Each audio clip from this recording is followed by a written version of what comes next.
हरे कृष्णा। अब हम लोग देखेंगे आज प्रेजेंट परफेक्ट टेंस का नेगेटिव सेंटेंसेस।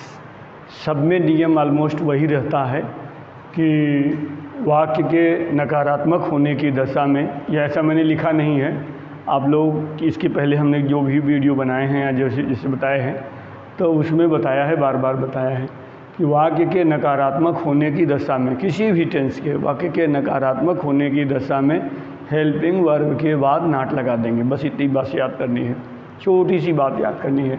कहाँ नॉट लगाना है? हेल्पिंग वर्ब के बाद नॉट लगाना है।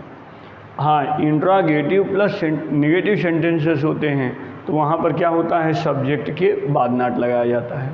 और सिंपली सेंटेंस अगर वो नेगेटिव सेंटेंस है तो वहाँ हेल्पिंग वर्ब के बाद नॉट लगा देंगे। बस इतना आप ध्यान रख लो, बाकी नियम वही हैं। सब्जेक्ट प्लस हैज या है प्लस नॉट, वर्ब का third form plus object plus complement, सारा नियम वही है। अब जैसे देखो कि वह अपना काम नहीं कर चुका है तो यहाँ पर नहीं है, तो नहीं के लिए ही हैज़ नॉट। नॉट कहाँ लगा? हैज़ के बाद नॉट लगा है, ठीक है। तो हैज़ के बाद यहाँ नॉट लगा है तो he has not done his work. यहाँ पर क्या है? दे है, तो दे के बाद वे अपना पाठ याद नहीं किए हैं। किए हैं ये आ चुका है, दोनों में हमने नियम लिखा है इसलिए यहाँ किए लिखा है ताकि आप लोगों को कोई कन्फ्यूजन न हो। या है, ई है, ए है, अथवा चुका है, चुकी है, चुके हैं। ये इस तरह के वाक्य होंगे तो वो प्रेजेंट परफेक्ट टेंस के अंदर ही होते हैं। तो यहाँ पर आप क्या करोगे? दे के बाद, जैसे यहाँ ही के बाद हैज, दे के बाद है। हैज या हैव के बाद नॉट, तो यहाँ हैज के बाद नॉट लगा, यहाँ हैव के बाद नॉट लगा है। They have not learned there lesson. अब इस प्रकार के आप और सेंटेंसेस बनाइए। आपको जहाँ दिक्कत होगी हमें आप फ़ोन भी कर सकते हो या आप हमें कमेंट कर सकते हो, हम आपकी मदद करते रहेंगे जहाँ किसी प्रकार की कोई दिक्कत हो। और ऐसे हम आपको आगे चल के और प्रैक्टिस कराएंगे।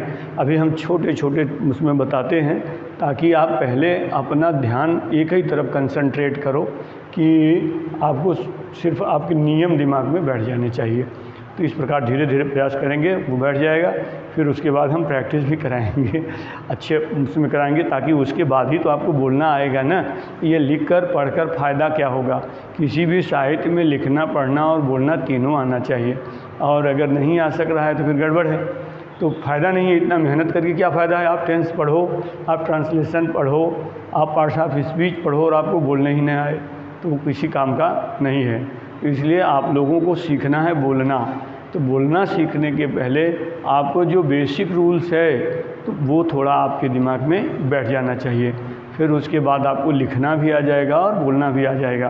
किसी भी परीक्षा में आप अपीयर होंगे तो आपको उसमें, चाहे बैंकिंग है, रेलवे है या यूपीएससी एग्ज़ाम में भी लैंग्वेज का एक पेपर होता है। जहाँ भी आप जाओगे इसकी ज़रूरत पड़ेगी। तो आप पहले ये बेसिक चीज़ें धीरे धीरे अभी एक साथ तो आप सब सीख नहीं सकते, अपने दिमाग में रखिए। फिर उसके बाद आप लैंग्वेज भी सीखिए, लैंग्वेज बहुत ज़रूरी होता है, फिर आपका अच्छा हो जाएगा। ठीक है, हरे कृष्ण।